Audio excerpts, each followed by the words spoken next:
Hey guys, welcome to this radio video. And you know what? I was looking at my videos. I've talked about getting the schedules and where to get schedules. And but I think that for newbies, it's maybe an interesting thing to just look at the schedules and help newbies understand what all the numbers and what the abbreviations, what they all mean.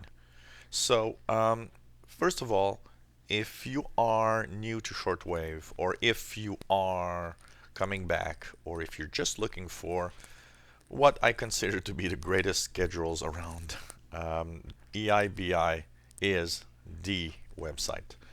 Um, www.eibi.de.vu, as you see here on the upper left, will bring you to this little page, and this is personally some of the best, or what is probably, I consider it really the best schedules around. This is the current shortwave schedules for all transmissions in every language, and it even includes not only the international broadcast schedules, it also includes utility schedules and even some schedules of daily digital stuff and even some SPY numbers. It's a very complete list, and the number one reason I use it is mostly for international broadcasts. But it's cool to see that he has all these little extras in that list. It is updated very often. I'd say that I've rarely seen a shortwave schedule on this website more than 2 weeks old. Every 2 to 3 weeks max, there'll be an update. And, it's interesting because another fascinating thing about this list is that you can actually help. If you look at the page, you can actually contact and help improve. If you see there's a mistake somewhere on the list, or if you see that maybe a frequency has changed and it's not changed yet, you can send an email and just let him know that a frequency has changed and so on. And that basically is what helps him complete the lists. So when you're on this page, you have two types of lists. And why do we have two types of lists? Because it depends on what you want to do. For example, we are going to be at 0200 hours UTC in 15 minutes at my location.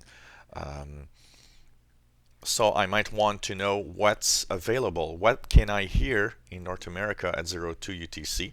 So then I'll click sorted by time, and that gives a time schedule. And you see the time on the left is the first column is the time, the start time. So for example, I would go to 0200 and you'll see what's available in the broadcasts at 0200 to 0230 and then 02 to 0300. So you see all the different transmissions for 0200, and it's gonna help me choose maybe what I would listen to. For example, I see here the Radio Romania. I understand French. I see the Radio Romania is in French right here. So I might say, okay, interesting. I'll, try to listen to Radio Romania and so on. I'm going to come back to what all these abbreviations mean in a few seconds because that's also something I want to talk about. The other list is by frequency, and that is if I'm just randomly tuning the international broadcast bands. For example, when I make my videos where I tune the bands with comments, a lot of people love these videos, and I very often get, where do you get the information of what's on the air? Well, that's the sorted by frequency. So if I tune, for example, the 31 meter band, I'll go to the frequency list and I'll go into 9 megahertz, which is a 31 meter band. And at 9 megahertz, let's go to 9 megahertz. Here goes. You have the different transmissions. And what I'll do is I'll compare the frequency I'm listening to and the time of the listening. So for example, if at 0 to 100 hours UTC, I'm listening to something on a frequency. Let's say I'm tuned to global 24, but I don't know what it is. So 9395 is global 24. So I'll go to 9395 and check what is a possible transmission on 9395 at 0 to 100. So I'll go through the different lists here, and everything that I see that goes through at 0 to 100, I'll know that it's probably something like that. So I'll use this list and try to find my transmission. So for example, here, let's see what we can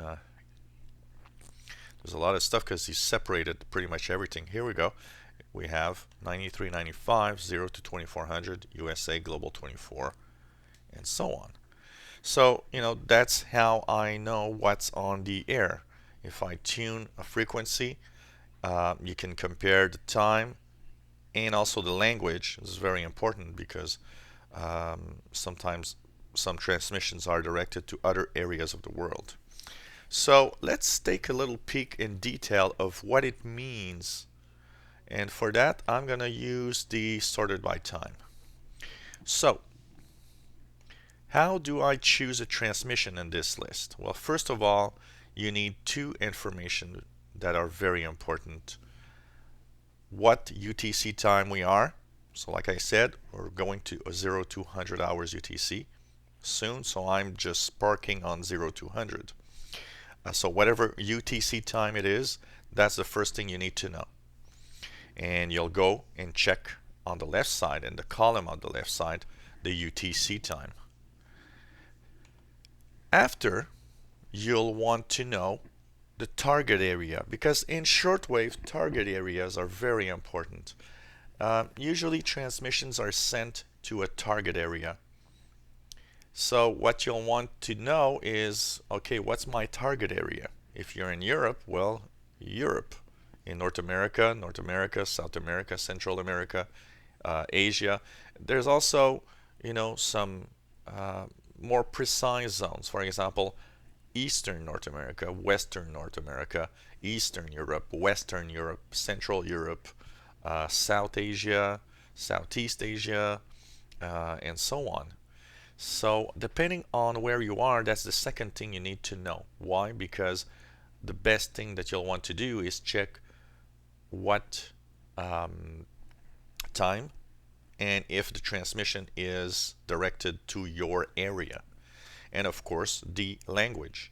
You'll want to check the language that you understand. So for example, I always check for E and for F, because E is for English, F is for French. These are the two languages that I understand. So if I look here, I am located Eastern North America. Let's just look at what a list will give you in information. First of all, on the left side, you get the time. So 0 to 100 hours UTC, so you have the length of the transmission. For example, here Radio Vatican Radio, as we'll take for example, 02 to 0 to 20, that's a 20-minute transmission. The first thing that you'll see afterwards is, well, you'll see days. So for example, some transmissions have days written next to them. So TU is for Tuesday, TH Thursday, SA for Saturday, and so on. So if there's no day, then it means that it's 7 days a week. You don't have to, whatever day it is, it's every day. The other information is here. Here you see CVA. CVA means it's the Vatican transmitter site. Now, how do you know that? I'll show you a little later on, but there's a file, a text file on the website that you can actually download and learn. I know it now because I'm used to using this list, but even then, there's a lot of things that I'm not always sure in that list. So this, it means it's from the Vatican transmitter site. Then the name of the station. So now we have Radio Vaticana, Radio Vatican. Then we'll have the language it's transmitting, HI, which is probably I don't know, Hindi. I would say it's in Hindi or some language, probably Hindi, I would say.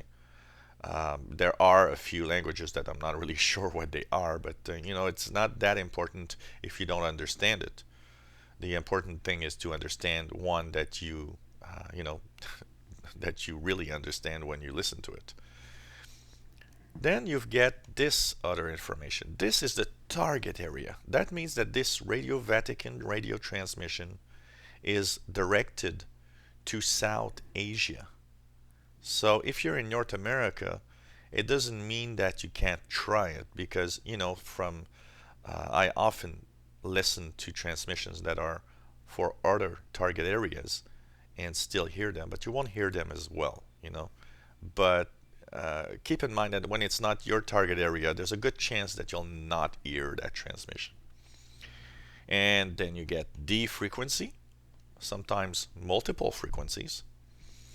And finally, you see that the frequency has a slash next to it. It says slash MDG. MDG means Madagascar. So it means that 15470 is the frequency, and it is transmitted from the Madagascar relay station. So it's not from Vatican State. The transmission starts from Madagascar. So let's take another one, okay? At 0200 hours UTC. I'll take one that I hear in North America. So for example, here is 02 to 0230, a 30-minute transmission to Eastern North America, as you see here. So that would be my target area. So 02 to 0230, THA for Thailand, it's Radio Thailand. It's in English, E. It's for Eastern North America, means that it's my target area. Chances are good that I will hear it. Now, they're not 100%. Some stations like Radio Thailand are hard to receive. It can happen that it's not there. But try it a few days in a row, and you might be surprised. Finally, it's 13745 is the frequency, and U is for the Udorn Thailand transmitter site. It means it's direct from Thailand here. So, that's pretty much how it works. Let's take another one. Let's say that 02 to 03. I will listen to, let's check what else is to North America in English at 0200. I think at 02 there's not a lot of stuff to North America, but check it out. Okay, let's take something that's an easy catch for pretty much everybody. 02 to 0300 hours UTC from the USA. World Harvest Radio. It's in English. ENA is for Eastern North America. 5920 is the frequency, and C is the transmitter site of World Harvest Radio in the United States. So, that's pretty much how you'll understand it. If you're in, for example, Western North America, there's a Radio Cairo, 02 to 0330, Radio Cairo from Egypt. Western North America, 9860, that's direct from Egypt. So you have to, slowly understand the abbreviations, these little 2 or 3 letters that, what they mean. So understanding the target area is very important because, if you want to increase the chance of listening to something, you'll want to have something that's in your target area, of course. But, thanks to the physics of shortwave radio, it doesn't mean that you can't hear something that's not targeted, to North America or Europe. For example, you can, take a general map. When they send a signal that is targeted for a region, remember one thing is that it's a very wide signal.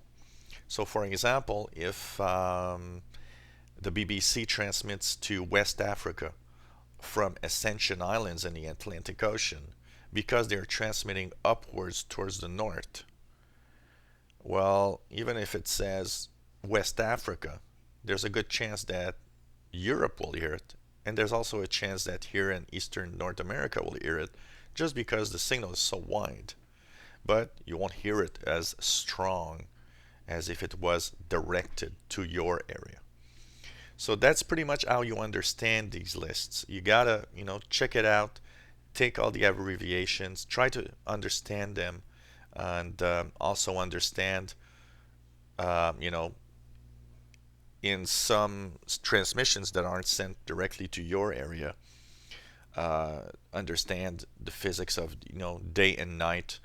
You're not going to receive a signal on 21 megahertz if it's night pad between point A and point B. So these are all the complex little things of shortwave. So if you go to the website, you'll see that if you go a little lower, you'll have where is it? I found it somewhere on the list the other day. So first of all, you get the two lists at the top: text for sorted by time, sorted by frequency. And if you want to understand, you have the readme.txt here. It says conditions of use, language, and transmitter codes. So this explains the little target areas and transmitter sites. If you're not really sure what it means, you can refer to this readme.txt file. Maybe a last bit of information about the lists that you have here. You might be tempted to print them, but because they change every 2 to 3 weeks, I tend to rather just download them to my computer and always check them with my computer. But you know what? If you print one, if you, for example, print sorted by time, this list of January 10th,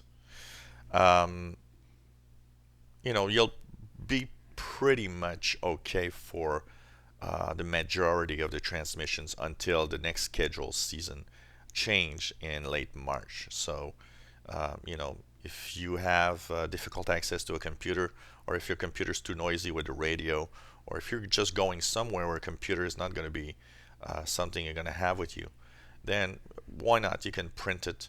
I've done it. Last year I've printed the lists for my DXpeditions. It was kind of easier to bring a list, and you can use your printer and make it smaller, print 2 pages per page and stuff like that to make the list small, because it's a very big list. So it's like 100 something, if not more, pages if you print it out. And the last thing that I often do is just save it to my computer. So what I'll do when I'm here, I'll right click on the file and save link as, which will make me save the document, the text document, on my desktop on my computer. So what happens when I do that, let's just check, it puts my file here, so I can just click the text file instead of going on the website all the time, and use the text file instead. And so you see here, last update January 13th. It's even more updated than it says on the website. So that's pretty much how to use. I hope it's not too complicated the way I was explaining, but if you're kind of new to using this list and wonder where to get all the shortwave broadcasts, this is the best list on shortwave. It's just incredible to have this list in pretty much every language, and has almost every transmission that exists on shortwave. So it's pretty cool for that. So hope you enjoyed this little video to explain how to use and where to get the latest shortwave schedules, and kind of understand a little bit how I use them on my shortwave hobby. So thanks for watching, guys, and hope that it helped you understand. 73.